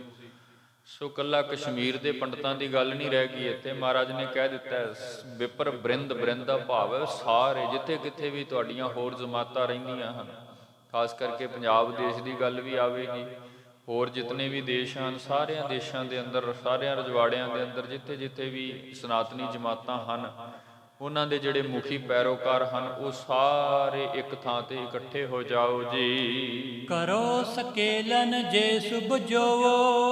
ਤੇ ਇਦਾਂ ਕਰੋ, ਉਹ ਸਾਰਿਆਂ ਨੂੰ ਇਕੱਤਰ ਕਰੋ। ਸਕੇਲਨ ਦਾ ਭਾਵ ਹੁੰਦਾ ਹੈ ਵੀ ਸਾਰਿਆਂ ਦੇ ਪਾਸ ਸੁਨੇਹੇ ਘੱਲ ਕੇ ਤੇ ਇੱਕ ਥਾਂ ਤੇ ਬੁਲਾ ਲਓ, ਭਾਵੇਂ ਆਨੰਦਪੁਰ ਸਾਹਿਬ ਹੀ ਜਾਂ ਕੋਈ ਹੋਰ ਥਾਂ ਨਿਰਧਾਰਿਤ ਕਰ ਲਓ। ਤੇ ਜਿਤਨੇ ਵੀ ਇਸ ਦੇਸ਼ ਵਿੱਚ ਇਹ ਸਨਾਤਨੀ ਮੁੱਖ ਮਤ ਦੇ ਮੁਖੀ ਪੈਰੋਕਾਰ ਹਨ, ਇਸ ਧਰਮ ਦੇ ਮੁਖੀ ਅਨਿਆਇਓ ਹਨ, ਜਿਹੜੇ ਕਿ ਇਸ ਧਰਮ ਦੇ ਆਗੂ ਮੰਨੇ ਜਾਂਦੇ ਨੇ, ਉਹਨਾਂ ਸਾਰਿਆਂ ਨੂੰ ਹੀ ਇਸ ਦੇਸ਼ ਵਿੱਚ ਕਿਸੇ ਇੱਕ ਥਾਂ ਤੇ ਇਕੱਤਰ ਕਰ ਲਓ। ਸਭ ਨੂੰ ਇੱਕ ਥਾਂ ਤੇ ਬੁਲਾਉਣਾ ਕਰੋ ਜੀ। ਦਿੱਲੀ ਪੁਰ ਕੋ ਸਕਲ ਪਿਆਨੋ। ਤੇ ਜਿਸ ਵਕਤ ਸਾਰੇ ਇਕੱਤਰ ਹੋ ਜਾਣ, ਕਿਉਂਕਿ ਹੁਕਮ ਤੇ ਸਭ ਦੇ ਪਾਸ ਪਹੁੰਚ ਚੁੱਕੇ ਨੇ, ਤੇ ਕਸ਼ਮੀਰ ਵਿੱਚ ਜੋ ਧਰਮ ਤਬਦੀਲ ਕਰਵਾਇਆ ਗਿਆ ਹੈ ਉਹਦੀਆਂ ਖਬਰਾਂ ਵੀ ਸਾਰੇ ਹਿੰਦੁਸਤਾਨ ਵਿੱਚ ਫੈਲ ਚੁੱਕੀਆਂ ਨੇ ਵੀ ਜ਼ਬਰਦਸਤੀ ਜੰਜੂ ਲਵਾਏ ਜਾ ਰਹੇ ਹਨ, ਸਿਰ ਕਲਮ ਕੀਤੇ ਜਾ ਰਹੇ ਹਨ ਜਿਹੜਾ ਨਹੀਂ ਮੰਨਦਾ। ਸੋ ਇਸ ਵਿਦਨ ਸਾਰੇ ਇਕੱਤਰ ਹੋ ਜਾਓ। ਹਿੰਦੁਸਤਾਨ ਦੇਸ਼ ਦੇ ਜਿਤਨੇ ਵੀ ਬ੍ਰਾਹਮਣ ਦਿਜਬਰ ਇਸ ਧਰਮ ਦੇ ਮੁਖੀ ਪੈਰੋਕਾਰ ਹਨ, ਸੋ ਸਾਰੇ ਇਕੱਤਰ ਹੋ ਕਰਕੇ ਤੇ ਫਿਰ ਉਸ ਤੋਂ ਬਾਅਦ ਦਿੱਲੀਪੁਰ ਮੈਂ ਸਕਲ ਪਿਆਨੋ, ਇੱਕ ਵੱਡਾ ਇਕੱਠ ਬਣਾਓ, ਕਿਉਂਕਿ ਇੱਥੇ ਤੇ ਗਿਣਤੀ ਦੇ ਪਹੁੰਚੇ ਹਨ ਨਾ ਸ਼੍ਰੀ ਅਨੰਦਪੁਰ ਸਾਹਿਬ। ਮਹਾਰਾਜ ਨੇ ਕਿਹਾ ਸਾਰੇ ਹਿੰਦੁਸਤਾਨ ਦੇਸ਼ ਦੇ ਇਕੱਤਰ ਹੋ ਕਰਕੇ ਇੱਕ ਵੱਡੀ ਜਮਾਤ ਇਕੱਤਰ ਕਰੋ, ਤੇ ਫਿਰ ਸਾਰੇ ਦੇ ਸਾਰੇ ਹੀ ਦਿੱਲੀਪੁਰ ਨੂੰ ਆਪ ਪਿਆਨਾ ਕਰ ਦੇਵੋ। ਤਹਾਂ ਜਾਏ ਨਿਜ ਬਿਰਥਾ ਬਖਾਨੋ। ਤੇ ਜਿਵੇਂ ਆਪ ਇੱਥੇ ਆ ਕੇ ਸਾਰੀ ਵਿਥਿਆ ਸਾਨੂੰ ਦੱਸੀ ਹੈ, ਇੱਕ ਵਾਰ ਸਾਰੇ ਦੇ ਸਾਰੇ ਦੇਸ਼ ਦੇ ਬ੍ਰਾਹਮਣ ਦਿਜਬਰ ਮੁਖੀ ਪੈਰੋਕਾਰ ਇਕੱਤਰ ਹੋ ਕਰਕੇ ਸਮੇਂ ਦੇ ਹੁਕਮਰਾਨ ਬਾਦਸ਼ਾਹ ਦੇ ਨਾਲ ਜਾ ਕਰਕੇ ਵਾਰਤਾਲਾਪ ਕਰੋ, ਉਹਦੇ ਅੱਗੇ ਆਪਣੀ ਵਿਥਿਆ ਰੱਖੋ ਜੀ। ਹਮਰੇ ਛਤਰੀ ਹੈ ਜਜਮਾਨ। ਤੇ ਵਿਥਿਆ ਕੀ ਰੱਖਣੀ ਹੈ ਵੀ ਪੁਕਾਰ ਨਹੀਂ ਕਰਨੀ। ਜਿਵੇਂ ਕੋਈ ਬੇਨਤੀ ਕਰਨ ਜਾਂਦਾ ਹੈ ਨਾ, ਜਿਵੇਂ ਕੋਈ ਇਉਂ ਕਹਿ ਲਈਏ ਵੀ ਆਪਣੇ ਧਰਮ ਨੂੰ ਬਚਾਉਣ ਦੇ ਲਈ, ਆਪਣੀ ਜਾਨ ਨੂੰ ਬਚਾਉਣ ਦੇ ਲਈ ਕਿਸੇ ਰਾਜੇ ਕੋਲੋਂ ਭੀਖ ਮੰਗਦਾ, ਇੱਦਾਂ ਨਹੀਂ ਕਹਿਣਾ, ਕਿਉਂਕਿ ਇਹ ਧਰਮ ਯੁੱਧ ਹੈ ਇੱਕ, ਜਿਹੜਾ ਮਹਾਰਾਜ ਗੁਰੂ ਤੇਗ ਬਹਾਦਰ ਜੀ ਸਮੇਂ ਦੇ ਹੁਕਮਰਾਨਾਂ ਨਾਲ ਲੜਨਗੇ। ਸੋ ਉਹਦੀ ਸ਼ੁਰੂਆਤ ਇੱਦਾਂ ਨਹੀਂ ਹੋ ਸਕਦੀ ਵੀ ਜਾ ਕੇ ਆਪਣੀ ਜਾਨ ਦੀ ਜਾਂ ਆਪਣੇ ਧਰਮ ਦੀ ਭੀਖ ਮੰਗਿਓ। ਤੁਸੀਂ ਉੱਥੇ ਜਾ ਕਰਕੇ ਬਾਦਸ਼ਾਹ ਔਰੰਗਜ਼ੇਬ ਦੇ ਨਾਲ ਇਉਂ ਗੱਲ ਕਰਨੀ ਹੈ ਕਿ ਜਿਹੜੇ ਸਾਡੇ ਮੁਖੀ ਹਨ, ਜਿਵੇਂ ਇੱਥੇ ਬਚਨ ਲਿਖੇ ਨਾ ਹਮਰੇ ਛਤਰੀ ਹੈ ਜਜ਼ਮਾਨ, ਕਿ ਜਿਹੜੇ ਸਾਡੇ ਧਰਮ ਦੇ ਮੁਖੀ ਦਿਸਬਰ ਹਨ, ਮੁਖੀ ਹਨ, ਸਭ ਤੋਂ ਅੱਗੇ ਜਜ਼ਮਾਨ ਵੱਡੇ ਮੰਨੇ ਜਾਂਦੇ ਹਨ, ਉਹ ਸਾਡੇ ਹੀ ਧਰਮ ਵਿੱਚ ਛਤਰੀ ਹਨ। ਕਿਉਂਕਿ ਸਨਾਤਨੀ ਮੱਤ ਵਿੱਚ 4 ਵਰਨ ਹਨ। ਵੱਡਾ ਬ੍ਰਾਹਮਣ ਆਪਣੇ ਆਪ ਨੂੰ ਮੰਨਦੇ ਨੇ, ਦੂਜਾ ਛਤਰੀ, ਤੀਜਾ ਵੈਸ ਤੇ ਚੌਥਾ ਸ਼ੂਦਰ। ਛਤਰੀ ਵੀ ਜਿਹੜਾ ਹੈ ਇਹ ਵੀ ਬਹੁਤ ਉੱਚਾ ਵਰਨ ਹੈ, ਕਿਉਂਕਿ ਬ੍ਰਾਹਮਣ ਤਾਂ ਕੇਵਲ ਵਿਦਿਆ ਪੜ੍ਹਨੀ, ਵਿਦਿਆ ਪੜ੍ਹਾਉਣੀ, ਦਾਨ ਕਰਨੇ, ਦਾਨ ਲੈਣੇ, ਉਹਨਾਂ ਦੇ ਇਹ 5-6 ਮੁੱਖ ਕਰਮ ਸਨ। ਲੇਕਿਨ ਛਤਰੀ ਦਾ ਜਿਹੜਾ ਧਰਮ ਹੈ ਉਹ ਸਭ ਤੋਂ ਵੱਡਾ ਮੰਨਿਆ ਗਿਆ। ਕਿਉਂ? ਕਿਉਂਕਿ ਛਤਰੀ ਜਿੱਥੇ ਅੰਤਰਾਤਮੇ ਤੋਂ ਵਿਦਿਆ ਪੜ੍ਹ ਕੇ ਗਿਆਨਵਾਨ ਹੁੰਦਾ ਸੀ, ਉੱਥੇ ਜਦੋਂ ਕਿਤੇ ਕੋਈ ਧਰਮ ਤੇ ਮੁਸੀਬਤ ਆਉਂਦੀ ਸੀ ਜਾਂ ਕਿਸੇ ਆਮ ਪ੍ਰਜਾ ਤੇ ਕੋਈ ਦੁੱਖ ਆਉਂਦਾ ਸੀ, ਬਾਕੀ ਸਾਰੇ ਵਰਨਾਂ ਦੀ ਰੱਖਿਆ ਕਰਨ ਦੇ ਲਈ ਛਤਰੀ ਆਪਣੇ ਗਾਤਰੇ ਦੀ ਤਲਵਾਰ ਕੱਢ ਕੇ ਅੱਗੇ ਖੜਾ ਹੁੰਦਾ ਸੀ ਵੀ ਜੇ ਤੂੰ ਮੇਰਾ ਸਿਰ ਵੱਢ ਕੇ ਅੱਗੇ ਜਾ ਸਕਦਾ, ਵਰਨਾ ਤੂੰ ਇੱਥੋਂ ਦੀ ਪ੍ਰਜਾ ਤੇ ਹਮਲਾ ਨਹੀਂ ਕਰ ਸਕਦਾ। ਇਸ ਕਰਕੇ ਛਤਰੀ ਦਾ ਧਰਮ ਬਹੁਤ ਉੱਚਾ ਹੈ। ਗੁਰੂ ਗੋਬਿੰਦ ਸਿੰਘ ਮਹਾਰਾਜ ਜੀ ਨੇ ਵੀ ਬਾਣੀ ਵਿੱਚ ਇਹ ਗੱਲ ਕਹੀ ਹੈ, ਮੈਂ ਵੀ ਛਤਰੀ ਹਾਂ, ਛਤਰੀ ਕੋ ਪੂਤ ਹੂੰ ਬਾਹਮਣ ਕੋ ਨਾਈ। ਕਿਉਂਕਿ ਬਾਹਮਣ ਦਾ ਕਰਮ ਇਹ ਹੈ ਕਿ ਉਹ ਠੀਕ ਹੈ ਗਿਆਨਵਾਨ ਹੈ, ਧਰਮ ਦੇ ਗ੍ਰੰਥ ਪੜ੍ਹ ਸਕਦਾ, ਉਹਦੀ ਅੱਗੇ ਗੱਲ ਸੁਣਾ ਸਕਦਾ, ਕਰ ਸਕਦਾ, ਅੱਗੇ ਸਿੱਖਿਆਵਾਂ ਦੇ ਸਕਦਾ। ਲੇਕਿਨ ਜਿਹੜਾ ਛਤਰੀ ਹੈ ਉਹ ਜਦੋਂ ਕਿਤੇ ਧਰਮ ਤੇ ਸੰਕਟ ਆਵੇ ਤੇ ਉਸ ਸੰਕਟ ਦੇ ਸਮੇਂ ਲੜਨਾ ਵੀ ਜਾਣਦਾ, ਉਹਨੂੰ ਹਥਿਆਰ ਚਲਾਉਣ ਦੀ ਵਿਦਿਆ ਵੀ ਉਹਦੇ ਕੋਲ ਹੁੰਦੀ ਹੈ, ਉਹਦੇ ਵਿੱਚ ਵੀ ਪ੍ਰਵੀਨ ਹੁੰਦਾ।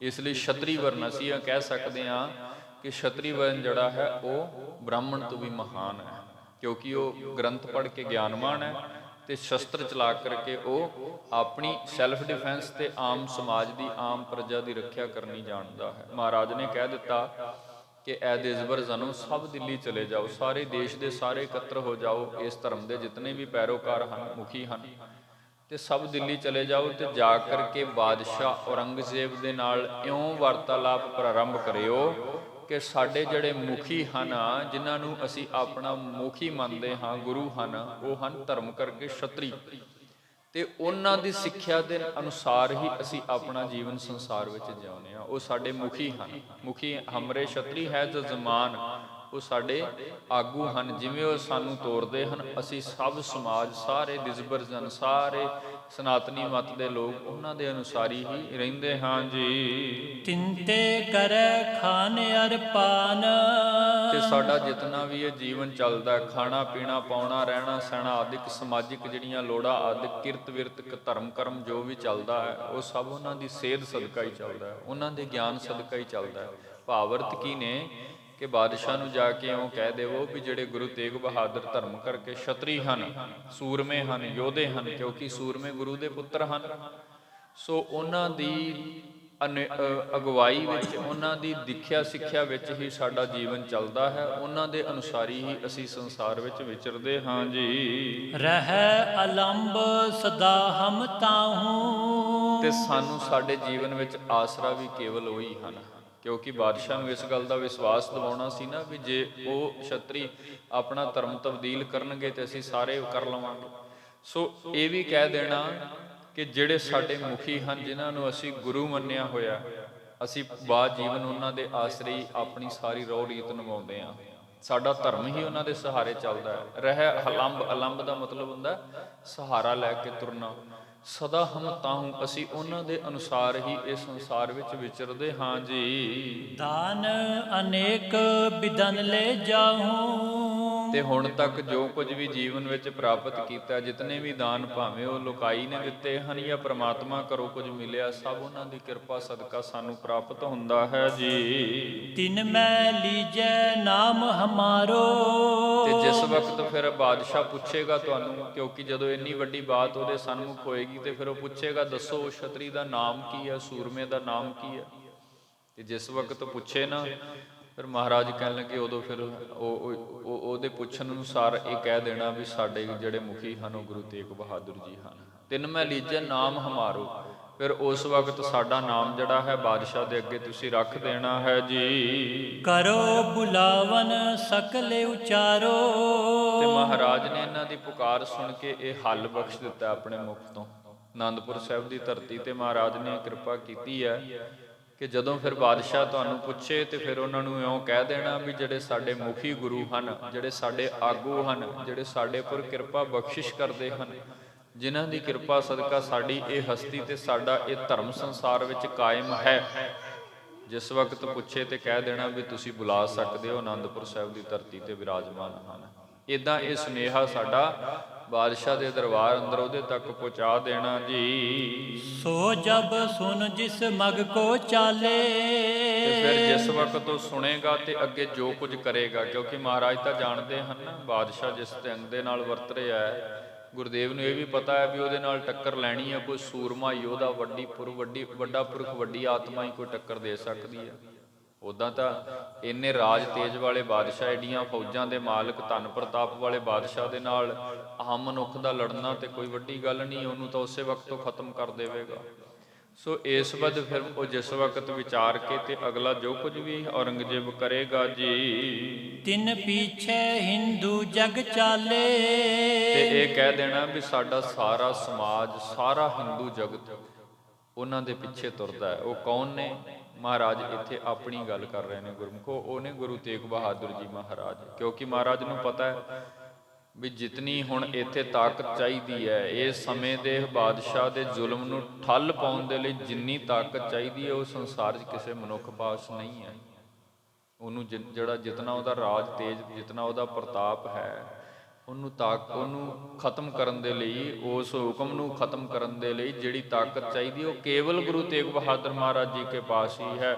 ਤੇ ਮਹਾਰਾਜ ਨੇ ਇਸ਼ਾਰੇ ਮਾਤਰ ਇਹਨਾਂ ਨੂੰ ਸਾਰੀ ਗੱਲ ਸਮਝਾ ਦਿੱਤੀ ਵੀ ਇਉਂ ਕਹਿ ਦੇਣਾ ਸਾਡਾ ਸਾਰਾ ਹਿੰਦੂ ਸਮਾਜ ਉਹਨਾਂ ਦੀ ਅਗਵਾਈ ਵਿੱਚ, ਉਹਨਾਂ ਦੇ ਹੁਕਮ ਵਿੱਚ ਤੁਰਦਾ ਹੈ ਜੀ। ਕਯੋ ਤੁਮ ਸਭਨ ਸੰਗ ਇਮ ਕਹੋ, ਤੇ ਇਹ ਕਹਿ ਦਿੱਤਾ ਵੀ ਜਿਤਨੇ ਵੀ ਜਾਓਗੇ ਇਕੱਤਰ ਹੋ ਕਰਕੇ, ਤੁਹਾਨੂੰ ਸਾਰਿਆਂ ਨੂੰ ਅਸੀਂ ਵੀ ਕਹਿ ਰਹੇ ਹਾਂ ਤੇ ਤੁਸੀਂ ਵੀ ਸਾਰੇ ਇਕੱਤਰ ਹੋ ਕਰਕੇ ਉਸ ਬਾਦਸ਼ਾਹ ਦੇ ਨਾਲ ਇਸੇ ਵਿਧ ਹੀ ਬਾਤ ਕਰਨਾ ਹੈ ਜੀ। ਏਕ ਮੂਲ ਸੋ ਇੱਛਾ ਲਹੋ, ਏਕ ਮੂਲ ਭਾਵ ਜਿਹੜੀ ਤੁਹਾਡੀ ਇੱਛਾ ਹੈ ਨਾ ਬਾਦਸ਼ਾਹ ਔਰੰਗਜ਼ੇਬ, ਵੀ ਜਿਹੜਾ ਬਾਦਸ਼ਾਹ ਔਰੰਗਜ਼ੇਬ ਚਾਹੁੰਦਾ ਹੈ ਇਸ ਹਿੰਦੁਸਤਾਨ ਦੇਸ਼ ਵਿੱਚ ਸਾਰੇ ਕੋਈ ਤੁਰਕ ਧਰਮ ਦੇ ਧਾਰਨੀ ਹੋਣ, ਫਿਰ ਸਾਡੇ ਧਰਮ ਦਾ ਇੱਕ ਹੀ ਮੂਲ ਹੈ, ਉਹ ਨੇ ਗੁਰੂ ਤੇਗ ਬਹਾਦਰ ਮਹਾਰਾਜ।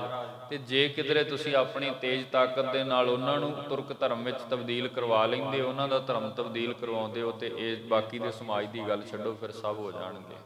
ਇੱਕ ਤੁਹਾਡੀ ਜਿਹੜੀ ਇੱਛਾ ਹੈ ਨਾ ਉਹਦਾ ਮੂਲ ਇੱਕ ਹੀ ਹੈ ਵੀ ਗੁਰੂ ਤੇਗ ਬਹਾਦਰ ਮਹਾਰਾਜ ਸਾਡੇ ਮੁਖੀ ਹਨ। ਇਹ ਕਹਿ ਦੇਣਾ ਜਾ ਕੇ ਸਭ ਤੋਂ ਪਹਿਲਾਂ ਤੁਸੀਂ ਉਹਨਾਂ ਦਾ ਧਰਮ ਤਬਦੀਲ ਕਰਵਾਓ, ਅਸੀਂ ਸਾਰੇ ਆਪਣੇ ਆਪ ਹੀ ਕਰ ਦੇਵਾਂਗੇ। ਮਹਾਰਾਜ ਜੀ ਨੇ ਇੱਦਾਂ ਇਹਨਾਂ ਸਾਰੇ ਦਿਜਬਰਾਂ ਦੇ ਦੁੱਖ ਦਾ ਨਿਵਾਰਨ ਕਰ ਦਿੱਤਾ। ਇਉਂ ਕਹਿ ਲਈਏ ਵੀ ਇੱਥੇ ਆਨੰਦਪੁਰ ਸਾਹਿਬ ਹੱਲ ਦੇ ਦਿੱਤਾ ਹੈ ਜੀ।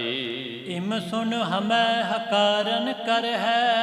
ਤੇ ਮਹਾਰਾਜ ਇਹ ਵੀ ਜਾਣਦੇ ਹਨ, ਆਪਣੇ ਮੁਖ ਤੋਂ ਹੀ ਗਰੀਬ ਨਿਵਾਜ ਕਹਿ ਰਹੇ ਹਨ ਵੀ ਜਿਸ ਵਕਤ ਬਾਦਸ਼ਾਹ ਔਰੰਗਜ਼ੇਬ ਤੁਹਾਡੇ ਮੁਖ ਤੋਂ ਇਹ ਬਾਤ ਸੁਣੇਗਾ ਨਾ, ਸਾਰੇ ਦਿਜਬਰਾਂ ਦੇ ਮੁਖ ਤੋਂ, ਸਾਰੇ ਹਿੰਦੁਸਤਾਨ ਦੇ ਇਕੱਠੇ ਹੋ ਕੇ ਜਾਇਓ, ਜਿਸ ਵਕਤ ਉਹ ਸੁਣੇਗਾ ਇੰਨੀ ਵੱਡੀ ਸਭਾ ਦੇ ਮੁਖ ਤੋਂ, ਤੇ ਫਿਰ ਨਿਸ਼ਚੈ ਹੀ ਆਪਣੇ ਪੈਰੋਕਾਰਾਂ ਨੂੰ, ਆਪਣੇ ਅਹਿਲਕਾਰਾਂ ਨੂੰ, ਸਿਪਾਹੀਆਂ ਨੂੰ ਭੇਜ ਕੇ ਜਾਂ ਰਾਜੇ ਮਹਾਰਾਜੇ ਕਿਸੇ ਨੂੰ ਵੀ ਭੇਜ ਕੇ ਸਾਨੂੰ ਜ਼ਰੂਰ ਬੁਲਾਏਗਾ ਉੱਥੇ, ਸਾਨੂੰ ਇਤੋਂ ਅਕਾਰਨ ਕਰੇ, ਭਾਵੇਂ ਤੋਂ ਸੱਦੇਗਾ ਜੀ। ਤਬ ਸਭ ਹਿੰਦੁਨ ਧਰਮ ਉਬਰੈ ਹੈ। ਤੇ ਅੱਗੇ ਮਹਾਰਾਜ ਜੀ ਨੇ ਕਹਿ ਦਿੱਤਾ ਫਿਰ ਹੀ ਤੁਹਾਡੇ ਸਾਰੇ ਹਿੰਦੂ ਮਤ ਦਾ ਜਿਹੜਾ ਹਿੰਦੂਆਂ ਦਾ ਜਿਹੜਾ ਮਤ ਹੈ, ਧਰਮ, ਇਹ ਜਿਹੜਾ ਹੈ ਇਹ ਬਚ ਸਕਦਾ, ਹੋਰ ਕੋਈ ਤਰੀਕਾ ਹੈ ਨਹੀਂ ਇਸ ਵਕਤ। ਕਿਉਂਕਿ ਉਹਦੇ ਨਾਲ ਲੜਨਾ ਨਾ ਤੇ ਇਸ ਧਰਮ ਦੇ ਵਿੱਚ ਕੋਈ ਐਡਾ ਵੱਡਾ ਸੂਰਮਾ ਬੈਠਾ ਜਿਹੜਾ ਸ਼ਸਤਰ ਚੱਕ ਕੇ ਅੱਗੋਂ ਸਿੱਧਾ ਹੋਵੇ ਤੇ ਬਾਦਸ਼ਾਹ ਨਾਲ ਟੱਕਰ ਲਈ ਜਾਵੇ, ਨਾ ਹੀ ਆਰਥਿਕ ਸਥਿਤੀ ਕੁਛ ਐਸੀ ਚੰਗੀ ਹੈ ਵੀ ਸਮੇਂ ਦੇ ਬਾਦਸ਼ਾਹ ਦੇ ਨਾਲ ਲੰਬੇਰੀ ਜੰਗ ਜਿਹੜੀ ਛੇੜੀ ਜਾ ਸਕੇ, ਤੇ ਨਾ ਹੀ ਜਿਹੜਾ ਮਨੋਬਲ ਹੈ ਮਨੁੱਖ ਦਾ, ਇੱਕ ਅੰਤਰਾਤਮੇ ਤੋਂ ਬਲ ਜਿਹੜਾ ਕਿਸੇ ਵੱਡੇ ਪੁਰਖ ਵੱਲੋਂ ਮਨੁੱਖ ਨੂੰ ਦਿੱਤਾ ਜਾਂਦਾ। ਜਿਵੇਂ ਧੰਨ ਗੁਰੂ ਗੋਬਿੰਦ ਸਿੰਘ ਸਾਹਿਬ ਮਹਾਰਾਜ ਨੇ ਆਪਣੇ ਖਾਲਸੇ ਨੂੰ ਇੱਕ ਬਲ ਦਿੱਤਾ, ਜਦੋਂ ਵੀ ਕੋਈ ਸੰਕਟ ਆਉਂਦਾ ਖਾਲਸਾ ਆਪਣੇ ਮਨੋਬਲ ਨਾਲ ਅੱਗੇ ਖੜ ਜਾਂਦਾ ਹੈ। ਉਸ ਧਰਮ ਦੇ ਵਿੱਚ ਇਹ ਵੀ ਕਿਤੇ ਨਹੀਂ ਦਿਸ ਰਿਹਾ ਸੀ ਵੀ ਕੋਈ ਐਸਾ ਸੂਰਮਾ ਜਿਹੜਾ ਇਸ ਸਮੇਂ ਦੇ ਅੱਗੋਂ ਖੜਾ ਹੋਵੇ ਤੇ ਸਾਰੀ ਜਿਤਨੀ ਵੀ ਹਿੰਦੂ ਮਤ ਦੀ ਲੋਕਾਈ ਹੈ ਜਾਂ ਸਾਰੇ ਇਕੱਤਰ ਹੋ ਕੇ ਬਾਦਸ਼ਾਹ ਦੇ ਇਸ ਜ਼ੁਲਮ ਨੂੰ, ਇਹਦਾ ਮੁਕਾਬਲਾ ਕਰ ਸਕਣ, ਉਹਨੂੰ ਠੱਲ ਪਾ ਸਕਣ। ਸੋ ਸਤਿਗੁਰੂ ਗੁਰੂ ਤੇਗ ਬਹਾਦਰ ਮਹਾਰਾਜ ਜੀ ਕੀ ਹਜ਼ੂਰੀ ਵਿੱਚ ਆਏ ਸਨ। ਬਹੁਤ ਵਾਰ ਇਹਨਾਂ ਨੇ ਰਲ ਕੇ ਪੁਕਾਰ ਕੀਤੀ, ਬੇਨਤੀਆਂ ਕੀਤੀਆਂ। ਮਹਾਰਾਜ ਨੇ ਇਹਨਾਂ ਸਾਰਿਆਂ ਦੀ ਪੁਕਾਰ ਨੂੰ ਪ੍ਰਵਾਨ ਕੀਤਾ ਤੇ ਆਪਣੇ ਮੁਖ ਤੋਂ ਇਉਂ ਇਹਨਾਂ ਨੂੰ ਇੱਕ ਹੱਲ ਦੇ ਦਿੱਤਾ। ਤੇ ਇਹ ਸਭ ਕੁਝ ਸੁਣ ਕਰਕੇ ਨਾ ਮਾਨੋ ਇਹਨਾਂ ਦੇ ਰੋਂਦੇ ਹੋਏ ਹਿਰਦਿਆਂ ਨੂੰ ਥੋੜਾ ਧਰਵਾਸ ਮਿਲ ਗਿਆ, ਟਿਕਾਈ ਵਿੱਚ ਆ ਗਿਆ ਵੀ ਸਾਡੀ ਬਾਂਹ ਗੁਰੂ ਤੇਗ ਬਹਾਦਰ ਮਹਾਰਾਜ ਜੀ ਨੇ ਫੜ ਲਈ ਹੈ। ਸੋ ਅੱਗੇ ਜਿਵੇਂ ਇਹ ਹੁਣ ਸਤਿਗੁਰੂ ਜੀਆਂ ਤੋਂ ਇਜਾਜ਼ਤ ਲੈ ਕਰਕੇ ਸਾਰੇ ਦੇਸ਼ ਦੇ ਬ੍ਰਾਹਮਣ ਇਕੱਤਰ ਹੋ ਕੇ ਔਰੰਗਜ਼ੇਬ ਦੇ ਦਰਬਾਰ ਅੰਦਰ ਜਾਂਦੇ ਹਨ, ਬਾਦਸ਼ਾਹ ਔਰੰਗਜ਼ੇਬ ਦੇ ਨਾਲ ਤੇ ਉਹਦੇ ਮੁਖੀ ਜਿਹੜੇ ਕਾਜੀ ਮੁਲਾਣੇ ਆਦਿਕ ਹਨ ਉਹਨਾਂ ਨਾਲ ਜਿਵੇਂ ਵਿਚਾਰਾਂ ਚੱਲਦੀਆਂ ਹਨ, ਉਹ ਲੰਬੇਰਾ ਹਵਾਲਾ ਹੈ ਸਾਡੇ ਇਤਿਹਾਸ ਦਾ। ਭਾਈ ਸਾਹਿਬ ਜੀ ਨੇ ਇਸੇ ਪ੍ਰਸੰਗ ਵਿੱਚ ਅੱਗੇ ਯਤਨ ਕੀਤਾ, ਦਰਜ ਕੀਤਾ। ਸੋ ਆਪਾਂ ਵੀ ਯਤਨ ਕਰਾਂਗੇ ਇਹਨਾਂ ਸਮਿਆਂ ਦੌਰਾਨ ਇਸੇ ਤਰ੍ਹਾਂ ਹੀ ਸਾਰੀ ਵਿਥਿਆ ਆਪ ਸੰਗਤਾਂ ਦੇ ਨਾਲ ਸਾਂਝੀ ਕਰਨ ਦਾ ਜੀ। ਅੱਜ ਇਤਨੀ ਹੀ ਬੇਨਤੀਆਂ ਪ੍ਰਵਾਨ ਕਰਨੀਆਂ, ਸਮਾਂ ਹੋ ਚੁੱਕਾ। ਆਓ ਹੁਣ ਗੁਰਬਾਣੀ ਦੇ ਕੀਰਤਨ ਸਰਵਣ ਕਰਨੇ ਨੇ। ਇਤਿਹਾਸ ਵਾਚਦਿਆਂ ਹੋਈਆਂ ਬੇਅੰਤ ਭੁੱਲਾਂ ਗੁਰਦੇਵ ਗੁਰੂ ਕੀ ਸੰਗਤ ਬਖਸ਼ ਲੈਣਾ ਜੀ। ਅਖੀਰਲੀਆਂ ਪੰਕਤੀਆਂ ਪੜ੍ਹ ਕੇ ਸਮਾਪਤੀ ਹੈ ਜੀ। ਇਮ ਸੁਨ ਹਮੈ ਹਕਾਰਨ ਕਰ ਹੈ। ਤਬ ਸਭ ਹਿੰਦੁਨ ਧਰਮ ਉਬਰੈ ਹੈ। ਵਾਹਿਗੁਰੂ ਜੀ ਕਾ ਖਾਲਸਾ, ਵਾਹਿਗੁਰੂ ਜੀ ਕੀ ਫਤਿਹ।